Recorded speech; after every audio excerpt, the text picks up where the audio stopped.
The events are real and happened to me personally around 1998. At that time, we lived in a small 2-story house for 5 families. It was a late spring evening. It had long been dark. My parents had gone to visit relatives in a neighboring town, and I stayed at home under the pretext of unlearned lessons.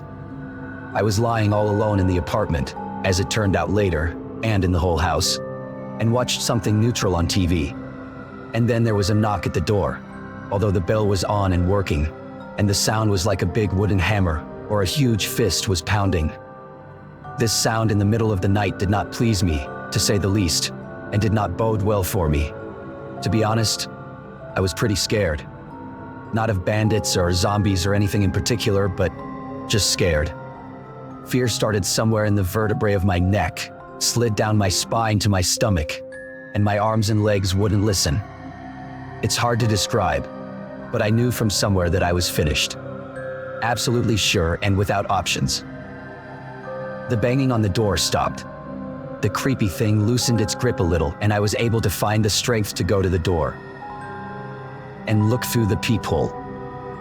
What I saw there, I cannot understand and realize to this day. It wasn't a man standing behind the door. It was a creature bigger than any man I'd ever seen. It was wrapped head to toe in some dark tarpaulin cloak, obviously not new and dusty. It was as if it had been lying in the attic for 10 years, and then it had been put on without bothering to sweep away the dust and cobwebs. The knocker had a huge hood, part of the cloak, over his head, which made it impossible to see his face. But I was sure that the visitor was looking straight through the peephole and knew that I was looking at him. We stood silently staring at the door, each on his own side. I was shivering, and the creature in the tarpaulin coat gave no sign of life. I didn't make a sound, tried not to breathe. There were no thoughts in my head, no panic, just a feeling of overpowering terror and hopelessness. The reason for this was not only the appearance of my guest, but also the way he breathed. A man cannot breathe like that. Neither drunk nor out of breath after a run, nor lurking, and he did not think of lurking. A man can breathe like that physically. And then the creature behind the door smoothly raised its huge arm and slammed its fist in the same tarpaulin glove as the cloak against the armored door to my apartment. It moved like a drunken robot or a monster from a cheap computer toy. Unnatural, but scary. It hit again and again. It didn't seem to be bothered by the fact that the door wouldn't budge. It was ready to pound on it as long as it needed to. I stood half a meter away from the door and listened to the rhythmic pounding on the door. I was afraid. I was afraid, not that the door would fail, not of death, but of who was pounding on the door. I was afraid, not that it would kill me. I was scared that such a thing could even exist.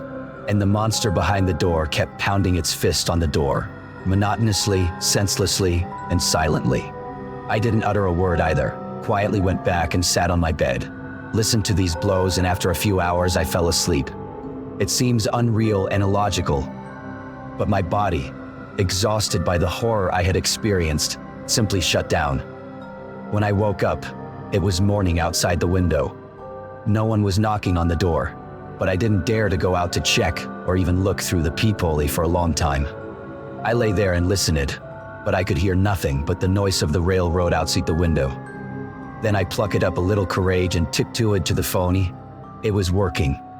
I immediately called my parents and asked them to come home as soon as possible. I tried to be honest with my parents about what had happened.